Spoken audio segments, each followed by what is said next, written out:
Hello, my name is Stuart from IGM Productions, and today I will be bringing you a film analysis video. In this film analysis video, I'll be talking about The Walking Dead and more specifically the symbolism that you may have missed. Enjoy.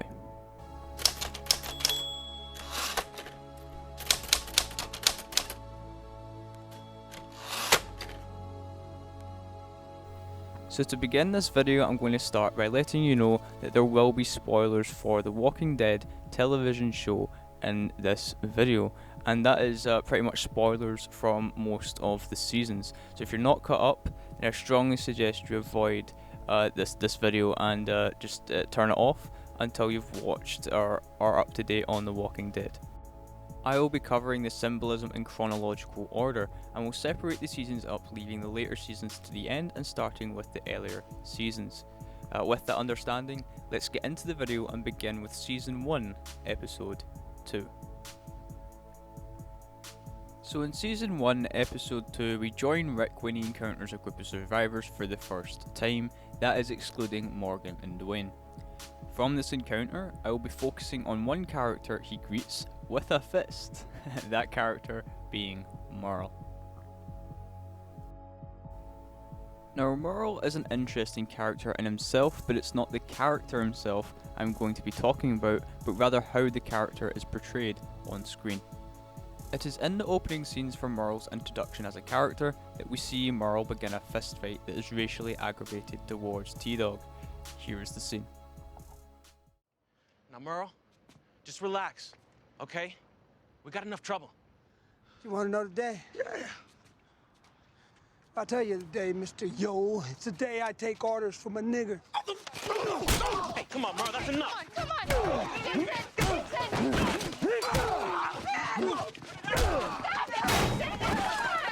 off him! Dixon, you don't... Get my mind! Merle, cut it out!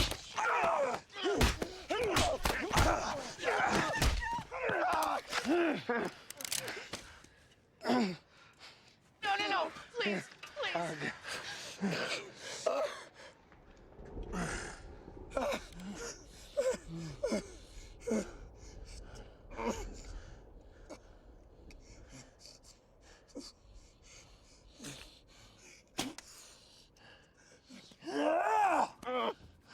Yeah. All right. We're gonna have ourselves a little powwow, huh? Talk about who's in charge.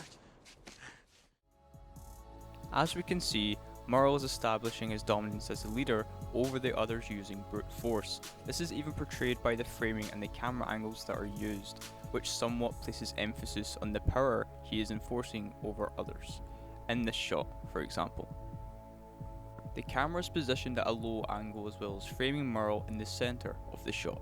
The centre framing of Merle drawing our main focus to Merle as the main subject of the shot.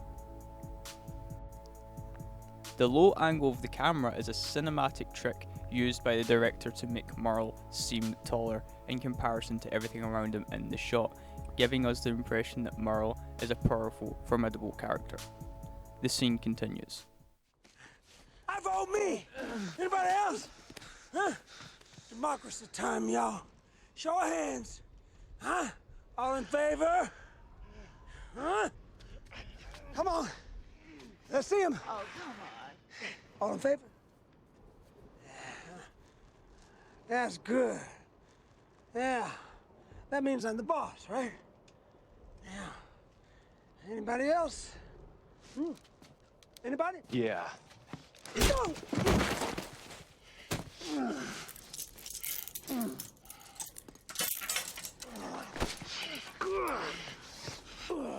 Who the hell are you, man? Officer friendly. Look here, Merle. Things are different now. There are no niggers anymore.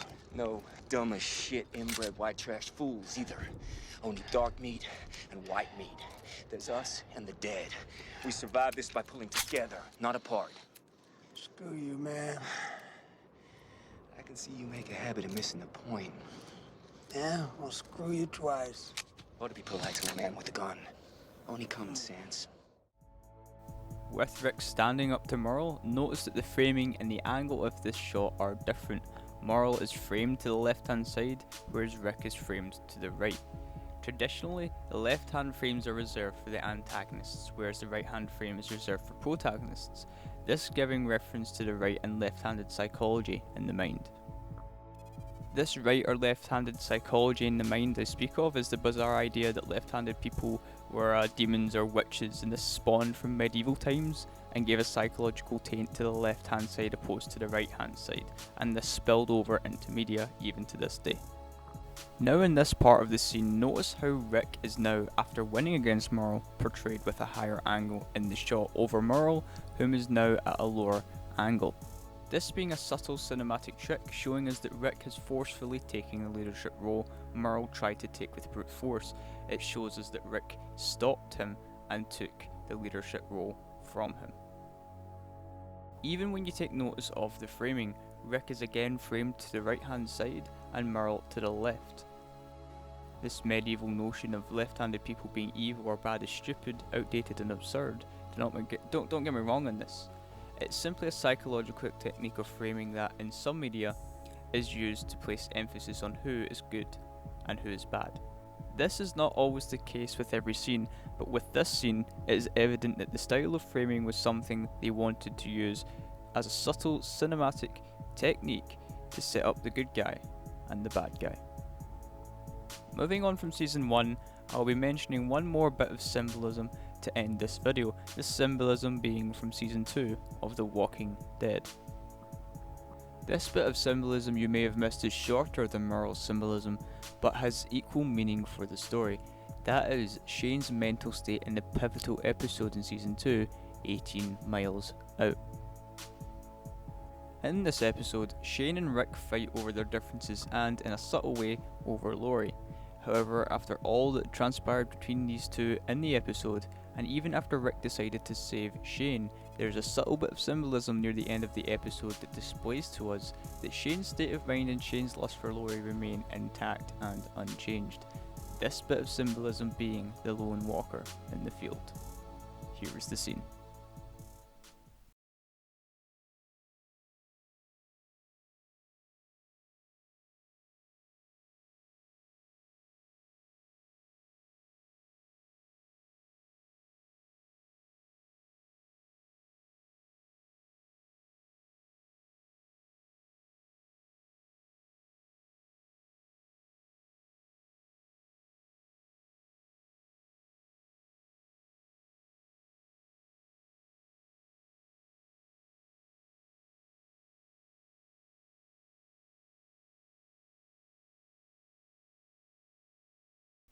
As you can see in the field, even as Rick is talking to Shane and telling him how it has to be and that Shane is no longer the leader and no longer with Lori, a lone walker still strives on with his own personal quest.